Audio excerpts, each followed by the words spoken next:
So this is the famous library that you see pretty much on every Oxford photo.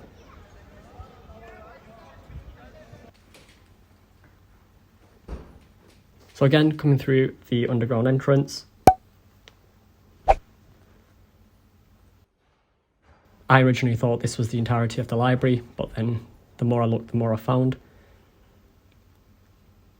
So heading upstairs, I believe these stairs also feature in the Harry Potter films, at least they look like they did.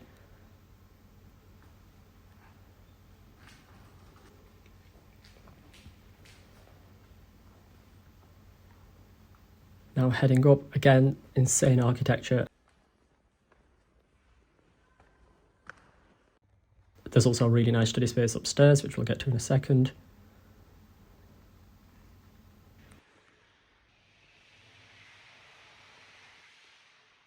So this is the upstairs study area, and it just looks insane. So this is me going up the stairs to the balcony area.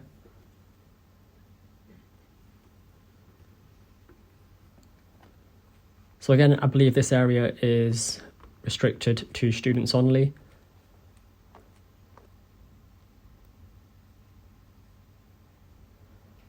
And this was the views outside the windows, which was quite nice.